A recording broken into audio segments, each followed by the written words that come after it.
السلام علیکم ورحمۃ اللہ وبرکاتہ۔ جی ویورز، کیسے ہیں؟ اللہ تعالیٰ آپ سب کو سلامت رکھے۔ اللہ تعالیٰ ہم سب کو ایمان اور صحت کی بہترین حالت میں رکھے۔ تو چلیے سورۃ الانفال کے رکوع نمبر 4 کو پڑھتے ہیں۔ اعوذ باللہ من الشیطان الرجیم، بسم اللہ الرحمن الرحیم۔ یا ایھا الذین آمنوا، اے ایمان والو، ان تتقوا، اگر تم تقوی اختیار کرو گے، اللہ تعالیٰ سے یعنی ڈر خوف کا ایک مقام ہے تقوی، وہ اختیار کرو گے، یجعل لکم، وہ تمہارے لیے بنا دے گا، فرقانا، فرق کرنا، یعنی کہ حق اور باطل میں فرق کرنے کی ایک تمیز ہوتی ہے، وہ تمہیں عطا فرمائے گا۔ حق اور باطل میں فرق کرنے والی حجت تمہیں عطا فرمائے گا۔ ویکفر، اور مٹا دے گا، عنکم، تم سے، سیئاتکم، تمہارے گناہ، ویغفر لکم، اور تمہاری مغفرت ہی فرما دے گا، یعنی کہ چھوٹے گناہوں کو معاف فرماتے فرماتے تمہارے سارے گناہوں کو معاف فرما دے گا۔ اور اللہ واللہ ذو الفضل العظیم، اور اللہ تعالیٰ بڑے فضل والا، بڑی عظمت والا ہے۔ وَإِذْ، اور جب یمکر بک، سازشیں کر رہے تھے آپ کے خلاف، الذین کفروا، کافر لوگ، لیثبتوک، تاکہ وہ آپ کو قید کر دیں، او یقتلوک، یا آپ کو قتل کر دیں، او یخرجوک، یا آپ کو یہاں سے وطن سے نکال دیں۔ وَيَمْكُرُونَ، اور وہ سازشیں کر رہے تھے، وَيَمْكُرُ اللَّهُ، اور اللہ تعالیٰ اپنی خفیہ تدبیر فرما رہا تھا، وَاللَّهُ خَيْرُ الْمَاكِرِينَ، اور اللہ تعالیٰ کی خفیہ تدبیر سب سے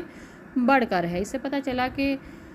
اللہ تعالیٰ جس کے ساتھ ہے، جس کا دوست اللہ تعالیٰ ہے، اس کے خلاف کوئی بھی سازش کامیاب نہیں ہو سکتی، کیونکہ اللہ تعالیٰ کی تدبیر سب سے بڑھ کر ہے۔ وَإِذَا، اور جب تتلیٰ پڑھی جاتی ہیں علیہم، ان پر آیاتنا، ہماری آیتیں، قالوا، وہ کہتے ہیں، قد سمیعنا، ہم نے سن لیا، لو نشاء، اگر ہم چاہیں، لقلنا مثل ھذا، ہم اسی طرح کی بات کہیں، ان ھذا الا اساطیر الاولین، یہ تو نہیں ہے مگر اگلوں کی داستانیں یا اگلوں کے قصے۔ قرآن پاک کو اگلوں کا قصہ کہہ دیتے ہیں، اس کلام کی مثل ہم بھی کہہ سکتے ہیں، حالانکہ ایسا کچھ بھی نہیں ہوتا۔ ان سے تو ایک لفظ، ایک لائن، ایک جملہ، ایک آیت بھی نہیں لائی جا سکی۔ جب سورہ البقرہ میں ان کو بار بار پکارا گیا کہ آپ کٹھے ہو کے آ جاؤ، جن بھی کٹھے ہو جاؤ، انسان بھی کٹھے ہو جاؤ اور ایک آیت بنا لاؤ، لیکن وہ ایسا نہ کر سکے۔ وَإِذْ، اور جب قالوا، وہ کہتے ہیں، اللہم، اے اللہ، ان کان ھذا، اگر ہے، ہوا، یہ والی کلام، ہوا الحق، وہ حق ہے، من عندک، تیری طرف سے، فامطر علینا حجارۃ من السماء، اس سے بڑی بات بھی کہہ دیتے، اتنے دلیر ہیں۔ وہ کہتے کہ اگر یہ تیری طرف سے حق ہے تو ہم پر پتھروں کی بارش کر دے آسمان سے، ابھی اتنا بھی عذاب علیم، تو ہم پر کوئی دردناک عذاب بھیج دے، استغفر اللہ العظیم۔ وما کان اللہ، اور اللہ تعالیٰ نے بیان فرما دیا کہ وہ ایسا نہیں ہے، اللہ کی یہ شان نہیں ہے، لیعذبہم، کہ وہ عذاب دے ان کو، وانت فیہم، اور آپ ان میں موجود ہیں، یعنی کہ نبی اکرم صلی اللہ علیہ وآلہ وسلم کی قیامت تک کے لیے موجودگی کو یہ آیت کافی ہے کہ اللہ تعالیٰ فرما رہا ہے کہ آپ ان میں موجود ہیں، جسمانی طور پر بھی اور روحانی طور پر بھی قیامت تک موجود رہیں گے۔ وما کان اللہ معذبہم، اور نہیں اللہ تعالیٰ عذاب دینے والا، وہم یستغفرون، اور وہ استغفار کر رہے ہوں۔ کچھ ایسے بھی لوگ ہوتے ہیں جو مغفرت طلب کر رہے ہوتے ہیں، اس وجہ سے عذاب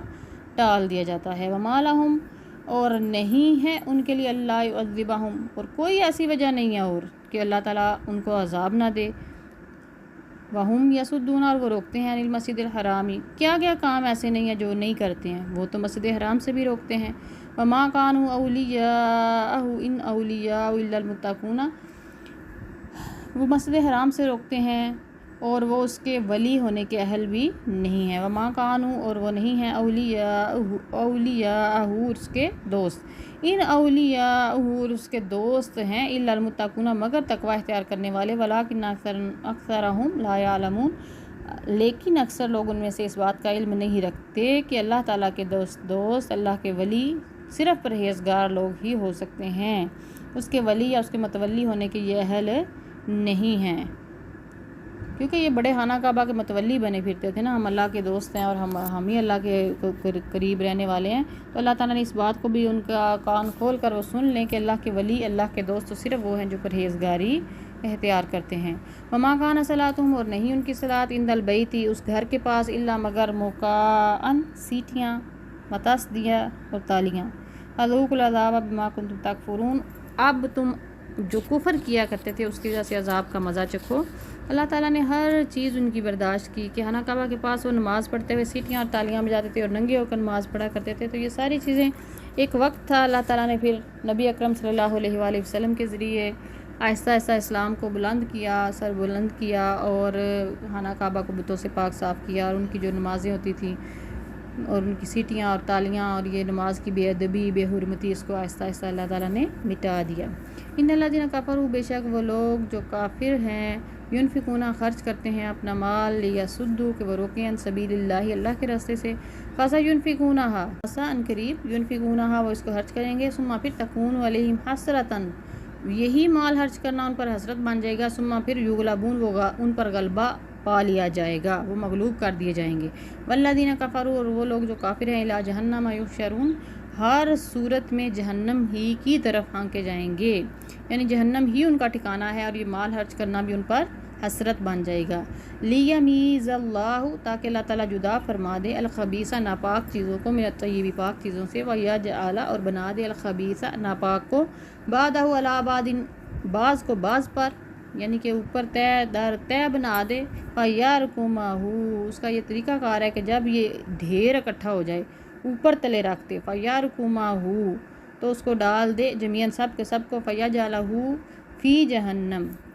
سب کو جہنم میں ڈال دے، اولئک هم الخاسرون یہی وہ لوگ ہیں جو ہمیشہ ہمیشہ کے خسارے میں چلے گئے۔ یعنی کہ کافروں کو کوئی بھی عمل ان کے کام نہیں آنے والا، چاہے وہ آپ کے خلاف سازشیں کرے، قتل کی سازشیں کرے، نکالنے کے سازشیں کرے، کچھ بھی کریں، لیکن ان کو کوئی بھی کام آنے والا نہیں ہے۔ اور ان کی جو اتنی دلیر ان کی مطلب برائی پر اس قدر وہ دلیر ہیں کہ ہم پر عذاب آ جائے، تو اللہ تعالیٰ نے ان کو بیان فرمایا کہ حبیب مکرم آپ ان میں موجود ہیں اور مغفرت طلب کرنے والے لوگ موجود ہیں، اس لیے ان پر یہ جزوی عذاب تو آتے ہیں لیکن کلی طور پر ساری امت کو کبھی بھی تباہ نہیں کیا جائے گا جیسے کہ پہلی امتوں کو کر دیا جاتا تھا۔ تو اللہ تعالیٰ نے بیان فرما دیا کہ آخر کار پچھتاوا صرف انہی کے ہاتھ آئے گا، حسرت و ندامت انہی کے ہاتھ آئے گی۔